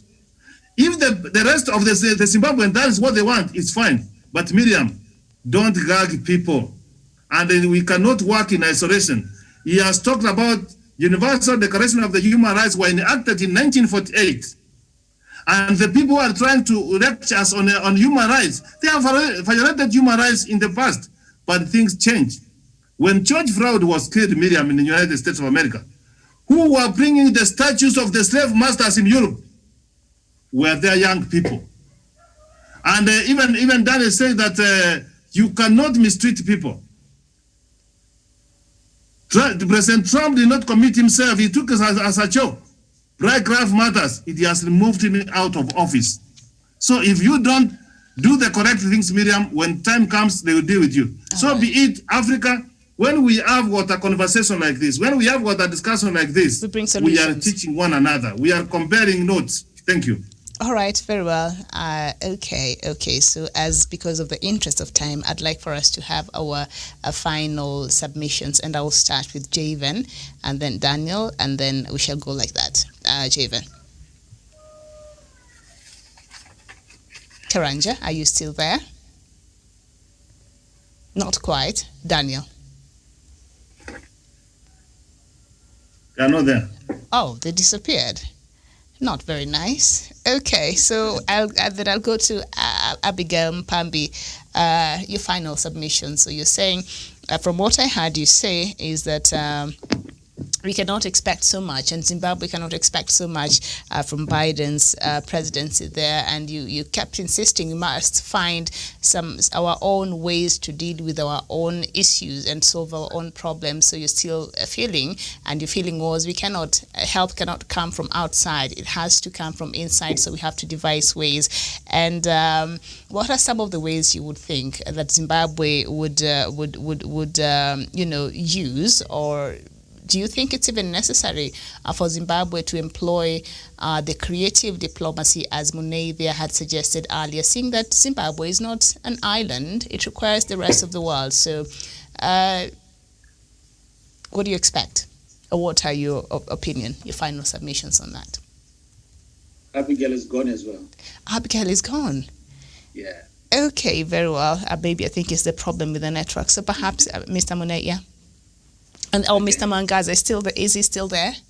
Yeah, Mr. Mangaza is still there. All right, so I'll have Mr. Mangaza. Everything else we've talked about today, okay, we have agreed perhaps Biden will not be the savior. Data is a bit expensive here in Zimbabwe. Okay. And so that is why you find out at times people leave earlier. See, that needs to change. All All right, go ahead. All right. My take on this one is that considering the fact that there's nothing which we believe that the United States of America can do for Zimbabwe besides a continuation of the imposition of those sanctions and then making sure that we've got to submit to their demands. Now, as a country, one, we did discuss it. I think the last time we discussed that considering the resource base which we have, the natural resources and the human resources which Zimbabwe has in Zimbabwe and out in the diaspora, why can't we make use of those human resources to bring back their skills so that at least we manufacture, we add value to what we produce and sell finished products to the outside world? We begin with SADC and then to other African countries. Definitely there will be other countries in the world which will be interested in our products and will also sell them, mostly in Africa. If we come to agricultural products, for example, in Zimbabwe, our climate is so good for agriculture, and then mostly it's an agro-based economy as well. We produce, we also add value to those products, and then most of our products here, they are organic products which are not GMOs. And so, which means the world is in great need of organic products rather than GMOs. And so we sell them to the world. We have got what the world needs. And so it is just us to tap on those things which are there and produce and sell out, rather than us bending our knees and then going to begging bowels to the getting those aid, which is whatever terms which are attached to it. It's a high time we leave that. And then lastly, the issue of African leaders, that we have got to move away from that system whereby each one thinks of himself or as a leader of his own country. But we have got to look at each other as Africans and then have an African agenda which will make sure that whatever is African, we support each other in country which is under threat or from whatever source. You see, we help each other. And then politically, economically, socially, and militarily. And then we know that we are an African continent which is totally independent. Thank you. All right, very well. Thank you so much, Mr. Mangaza. Thank you so much for your time today. Mr. Monet, before our professor finishes for us, Mr. Mangaza is saying this huge begging bowl has to stop for in the name of dignity for the continent. But is that even possible? I agree with him. In fact, our Vice President, Comrade Chiwenga, just last week, of course, he was commenting on the health system when he said this health system's dependence on donor aid is actually a national security threat. And I agree with him wholly, because, for as long as we are donor dependent, as Zimbabwe or as Africa, we are vulnerable, to any machinations that can come from anyone, whether it's China or whether it's Russia, whether it's the United States or the European Union. So we got to look at this, that this is a national security threat that we must protect ourselves from. So how do we do that? And I agree with Comrade Mangaza there. For some reason, and I think I did say this last time, we neglect the internal market. We neglect the internal investor, the local investor, okay, the citizen of that particular country, the citizen of Africa. We don't regard those as investors who can actually take the country forward. We are quick to jump for these foreign direct investors that are only profit chasing for their own countries and for their own wealth. So I agree with Comrade Mangaza entirely. We need to start looking at the local investor, looking at opportunities of how we can better ourselves. Yes, the quality at the beginning might be a problem, but quality is enhanced every time with quality checks. That is the case everywhere in the world, whether it's food processing, whether it's car manufacturing, the quality improves. What the BMW was in 1960 is not what it is today. The quality improved over the years. In 1974, a seat belt wasn't important in Britain, having in a car, but now it is a requirement. It is illegal not to have one. It has just improved. So we can always improve. In Zimbabwe, the Datsun 120Y was improvised because during the Rhodesian time, with the marginal or the few sanctions that were there were things that we were restricted to, and we had to think outside the box how to survive. So we learn from those kind of things and start taking measures that make us survive. So I agree with that. Diplomatically, and this is where we have a problem, a very, very serious problem, because we approach diplomacy as a way of complying with what the Western world is. I will never forget, one of these United IMF officials talking about going to Africa to sign trade deals. He basically said whenever he was going to Asian countries, he would be prepared that he may end up lasting 2 weeks there.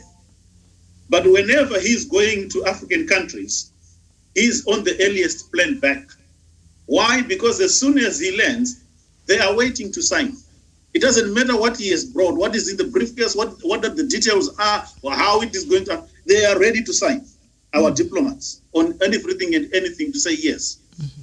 Now, whereas in Asia, they will pour line by line, okay, asking what every word means, how it will affect them, not only now, but in the future. 20, 25 years from now, what kind of deal is it? And our African diplomats, in fact, one of the things that we should develop as Africans right now is trade negotiators. Because by and large as Africa, we don't have trade negotiators. What we have are politicians negotiating deals on behalf of the countries. The problem with politicians is they negotiate for the life cycle of their political life, the next 5 years, the next election. They don't see long term. So we have to have a combination of course, politicians, because we can't get rid of them completely, but we have to have qualified trade negotiators with a bunch of lawyers who will sit in a room with the Chinese, with the European Union, and pour through line by line any agreements, trade agreements that we want to get involved in. But most importantly, we must learn to start trading within ourselves as Africa, as African countries. And that is where our biggest challenge is. Everyone wants to sell to Europe. Everyone wants to buy from Europe. We don't want to buy from each other. We don't want to sell to each other. Even those things like matchstick boxes that we can actually manufacture, we would rather bring them from Singapore or from China or from anywhere else in the world. When in actual fact, across in Kenya or in Rwanda, they make matchsticks. So until and unless we start trading and valuing each other as trade partners within Africa and start valuing our local investors, that is the local citizens, be they in the diaspora or within the country, those are the ones who can primarily develop our economies and our countries. And they have got vested long-term interests compared to profit-chasing Rio Tinto or any Anglo-American company or the Oppenheimers or Bill Gates or anybody else. They are just there for a short period. So their profits and profits go back to Europe, leaving us dependent on aid. And dead aid never develops a country. Very well put. Thank you so much. Thank you so much, Mr. Munei. Professor. So, Miriam, we were discussing Biden win, is it was for Zimbabwe and Africa? Is it going to be a return of NGOs and regime? We have really engaged very well. But I would only say that the direction of Joe Biden is signifies hope and healing for the American people. And if the American people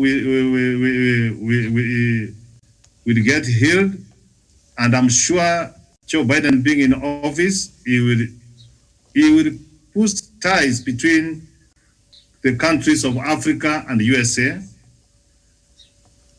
Donald Trump did not visit Africa, any part of Africa, sub-Saharan Africa, for the last 5 years. He totally ignored Africa. Definitely, Joe Biden is going to engage, whether he's going to engage negatively or positively, but he will definitely engage. And what he's going to do, I have looked at investment in terms of trade and investment, and technology is very key. This is what we need in the continent of Africa, and they are not going to do themselves. We provide market and we provide raw natural resources for that which they badly need. Joe Biden will specifically address the pandemic which has hit America, the coronavirus. You know, they have been hit, and I'm seeing the vaccine may soon come out. That I have seen him becoming very clear on climate change. I hope he's going to engage. Is against racial injustice. And Miriam, let me just have this to say. You may not realize the significance of your parents. If you have them, please take care of them. Talk to them. Wait until they are not there is when you can realize they had a role to play. Wait until the day your health is failing you is when you will realize the significance of a good health. America, as it may, Miriam, even if we are saying it is policing, I want you to imagine that America was not in the world, it's not a superpower. How could this small kingpin in Africa could have behaved? So, Miriam, what we need to do here, we need equal partnership. We need equal engagement. We need to talk to one another for the interest of our people. One of the things which you are forgetting, Miriam, here is Africa. There is a total scramble for Africa. And you have said that the aids do not develop a country. Yeah, you would rather give me money, which does not, which you don't come and ask, but instead of giving you money in the form of loan, and Africa is having debt, Miriam, and basically Africa has been auctioned. That's the fact. You are not being told.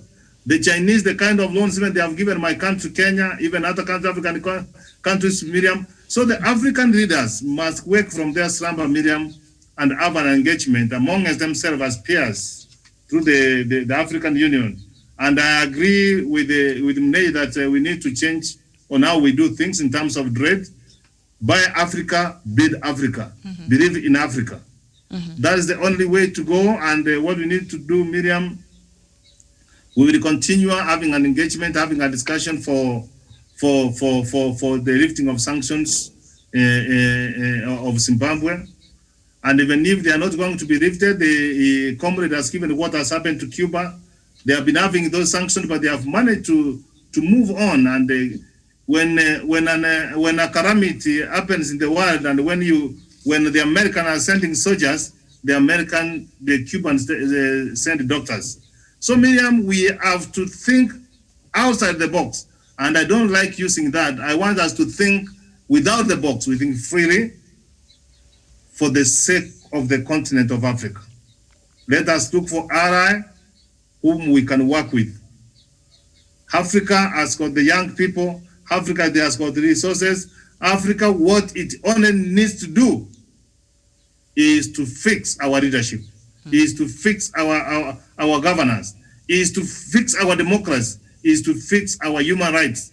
You don't want America on your door. You don't want UK in your door. Please, don't violate human rights. Don't mistreat your people. Don't have public resources which is meant to assist the people. You take it yourself. Don't be autocratic.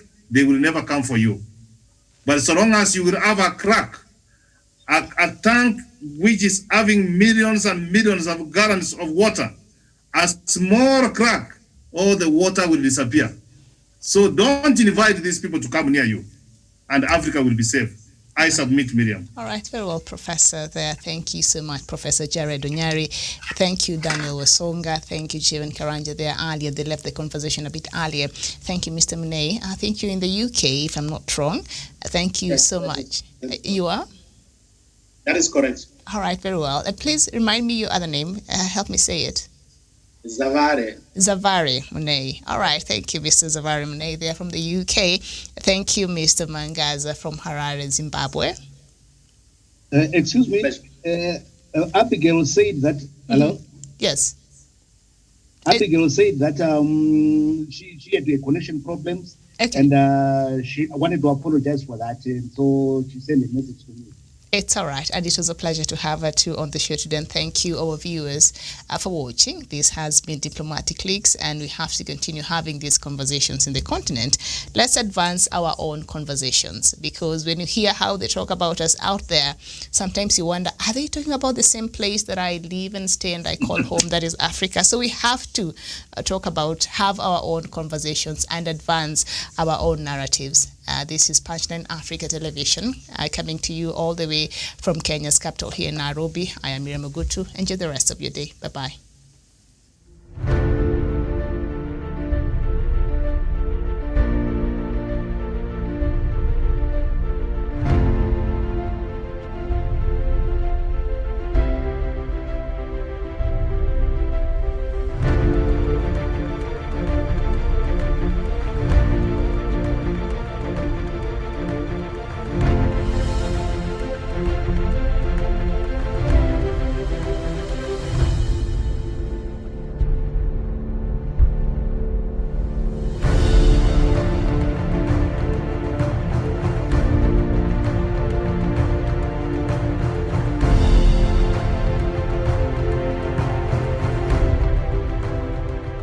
Peace must be our goal and our guide.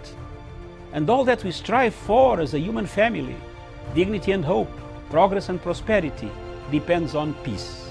But peace depends on us.